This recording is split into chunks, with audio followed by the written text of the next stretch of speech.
allow me They to told speak. you to allow them Please, talk. You know please, how I allow people talk. No, you're going to talk please, here. please. I allow pharmacy to Just talk. I allow the my other people people to will talk. talk. After them, you talk. You Please, go sit just down allow me before me. these No, 2 minutes. but Let let me them just talk get my now. point. I was making a point before you cut You in. don't make the point Please, here. I You was don't making make a them point before here. you cut in. Allow other people to make I their was point, and you making a can make point your before point. you cut in. I It was not gonna making a happen point here. before you cut him. Please It allow not me to gonna land happen on here. it. It not gonna Please, happen. Dobby, allow me to land Forget on it. it. Forget Please, it. Dobby, allow me to I land say on that no. point. I say Please, no. Dobby, allow me to It not land on gonna that happen point. here. Forget Please, it. allow me to Not be land only on you that get point. here. Don't Allow cut other me people to short. talk now. Please, What's your allow me to problem? land on that point. No, no. Allow me to land on that When point. they talk, Please, you can allow talk. me to land on You go that talk point. before me. Make they talk. I would have finished my point now. Please allow me to land on that point. It is not an Easy, ego just trip. keep You quiet not and Please, gonna let it's talk not other am people only here. talk. me. Ah, You Please, not gonna talk am here. just Forget allow it. me let to other It people not land gonna on talk. this happen point. here. It not gonna Please, happen here. Let other please, people talk. If it's it's not enough, an ego trip. allow other people Let speak. other people talk. It Please, not gonna it's not happen an here. ego Forget trip. it. Ah, you have been Doggy, talking. If you like Allow call other people police, speak. throw bomb here now. Now lie. Allow other people to Doggy, talk. please allow me to speak. Jimmy, I beg, allow Do other people you talk. take it personal? Are you taking it Jimmy, I personal beg, or let what? other people talk. After them, you talk. You go talk before me, No, no wait wahala. now. I Only, just want to chip in something. To you chip in come, no, something. I was no, already tip talking anything. before You you come cut on, just me say, they in make you allow now. me whatever talk.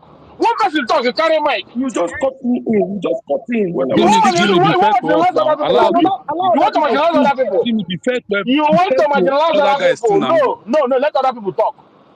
Let other people talk. Nobody dey here. Thomas, you talk. Right. Yeah, yeah. Good evening, everybody. Let me start by saying this: the Nigeria that we know today. Are people hearing me? Are You you want hearing people me? talk. Yes, Yeah. The Nigeria Go that on, we go on, know go on. today was made into a northern protectorate and southern protectorate. Now it was later divided into three regions: the northern region, the western region, and the eastern region. Until later in 1963, they had the midwestern region. Now, when the Igbos are saying they are being marginalized, they are not saying that based on the fact that, yes, we don't have equal say. They are trying to equate themselves with the other regions, like the northern region, the western region, and maybe they are not really concerned about the midwestern region. Now, let's go back to history because I like going back to history when saying these things. Now, yes, the Igbos fought a war. Yes, I'm an Igbo man, but I will still keep saying it that we were complicit because you cannot do a war where you have everybody that is well to do in other regions being killed. And we heard even now that we got a tip off and he ran away. And we had some prominent people that were supposed to be killed in the east and which were not killed. It will always generate hatred from other regions. Quite well. Now, I don't want to go too deep into what really caused the war. Now, but after the war, when the Igbos were being integrated into Nigeria, the first thing Gowon said was, no victor, no vanquish. He was supposed to create a Southeast Development Commission to rebuild, because what he said was he's going to undergo one, reconciliation. He's going to undergo reconciliation. He's going to undergo reconstruction and rehabilitation of the Southeast region. That was the thing. But did he carry out the policies in 1972? No. The answer is no. But instead, he created another policy, an abandoned property policy, that made the people of the South region, most especially River State, started acquiring Igbo's land, claiming that they are abandoned properties, thereby creating disunity among the Southeast region to make the South have that hatred towards the Southeast. And there was animosity. But did he rebuild the Southeast as he promised? The answer is no. Now, that's number one. Number two, when they finished the war, at the start of the war, there was a change of currency, a change of pounds. And a lot of Southeasterners, because of the war, still had the old currencies, while some that had their money in the bank were changed to the Biafran pounds. Now, after the war, what the Nigerian government said was that if you return your old currencies, no matter the amount, they will be issued only 20 pounds. Only 20 pounds. notwithstanding even the millions you have. The ones that change their currencies to this thing were not giving anything at all. While the ones that had their old currencies, after being integrated, the gold currencies were confiscated by the federal government and they were giving only 20 pounds. It's history. Now, in that same 1972,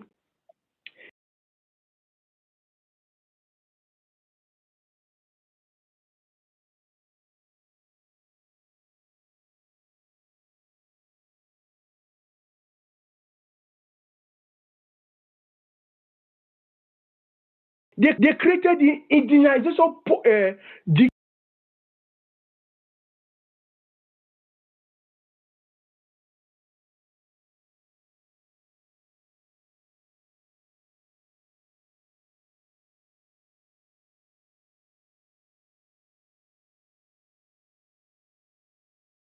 and the Southeast were at its weakest point. They never said anything. Now, when they did the census in 1973 and all that, they gave Southeast the least population so that in case of attracting resources, the Southeast will have the least money be allocated to them. And this is when the Southeast started crying that we are being marginalized. Now, come to federal character principles. Now, when they started this federal character principle, if you go and check the military, they make sure that even the Southeasterners, there's a tendency where they will get to, they will be retired. They make sure they depreciate them from the police, the military, and all that. What I'm trying to say is that I'm not comparing the Southeast with other minute tribes like the Birons. No. The Southeast is as big as the Southwest, the Yorubas, and it's as big as the Hausa Fulanis. So the migration we are talking about is not about Nigeria. We are talking about migration between the Southeast and the major tribes, because there were three major tribes in Nigeria, which is the Hausa Fulani, the Yorubas, and the Igbos. So when we are talking about marginalization, we are talking about marginalization based on these two tribes. So based on the federal character this thing, I know what they did to the Southeast. Now, people are talking about states. You don't know the importance of states.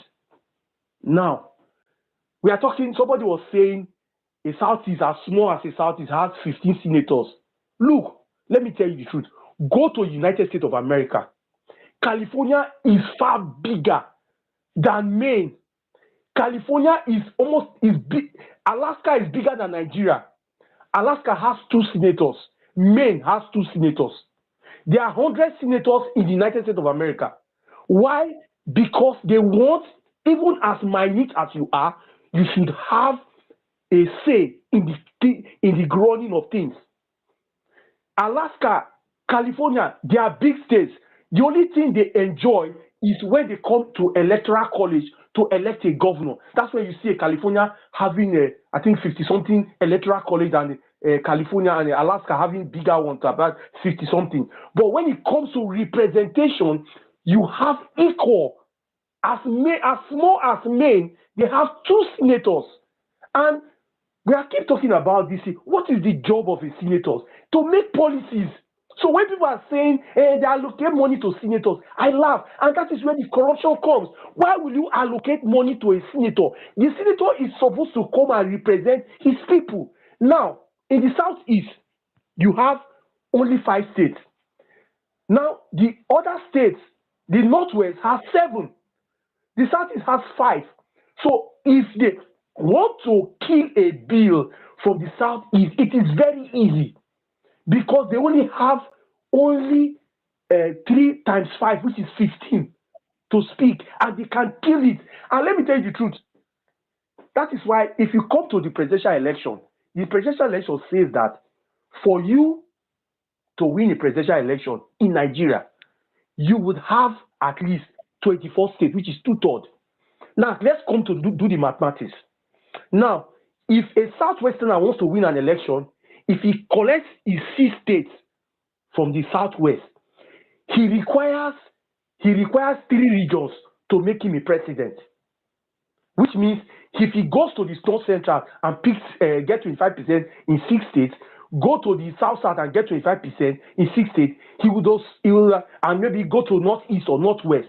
But if a Southeasterner comes with his 5 states, if he picks from the other 3 regions, 6, he will end up at 23. So he will need five regions to become a president. What is this? What are you saying? Let him land, please. Let him land. He will Joe, need please 5 let him land. regions to become a president because what he has is 5 states.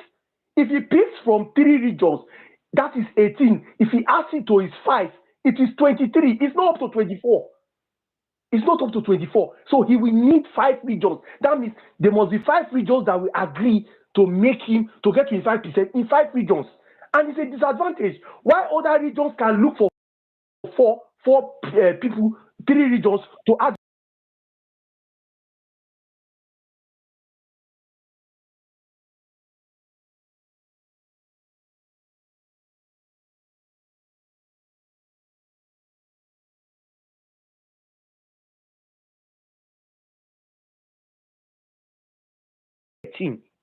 In 2013, that is when they made it an international airport. Yes, Wari did some this, but if you compare Enugu Airport with even the Port Harcourt Airport and other regions, you find out that the Enugu International Airport is even the least when compared to other international airports.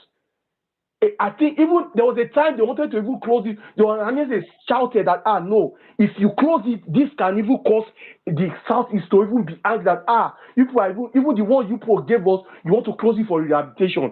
This is based on the international airport, the Enugu. Go and check Enugu International Airport and compare it with this thing. Check the number of flights that go to Port Harcourt and Enugu. You find out that in Enugu, even the facilities, you can't compare it with Port Harcourt. Not to talk of other regions like Lagos, Port Harcourt, Abuja, and Kano. So these are some of the things that the Southeast, yes, we have politicians that are greedy, that are criminal, that are greedy from the Southeast and other. And that's why it's populated all over the region. But there are policies that are skewed against the Southeast. And that's why they are keep saying that we need fair representation with other people. The South has 6 states. The Southeast has 6 this thing. Then when you talk, so you say you're talking about this thing. What is the population density of this region? Because when you want to talk about allocation, you talk about population density. In a state where you have only 1,000 people, 100,000 people, vast region, they cannot stay in all the areas. So you can't compare it with a state, though is small, but in land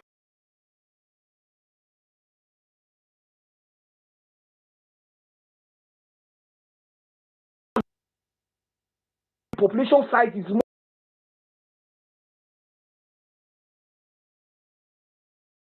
much. They will need a lot of infrastructures.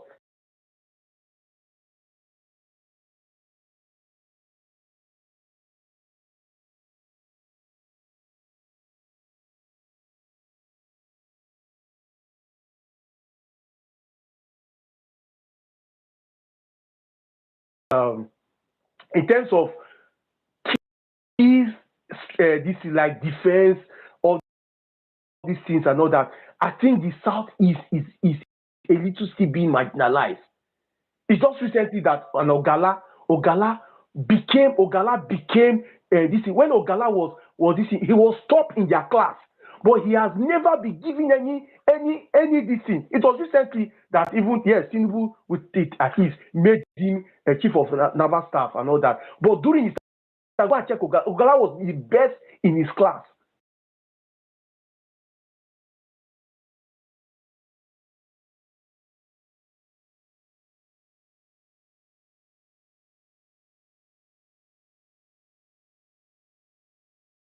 Please,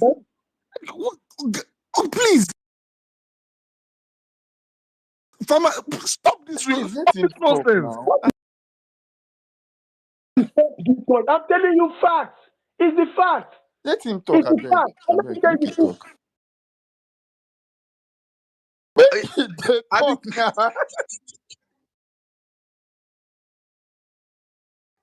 I mean, come on, where you there, man? I'm with it. You can see that I'm with it. I'm with it. This lie don't too much, I beg. What you want be this one, I beg? I'm with it. I beg, serious. I'm not allowing you to round up. So I No. don't No. This is not I the don't kind know of place the where you lie. sit down and talk this nonsense. How can somebody No. be chief of naval staff and has never held any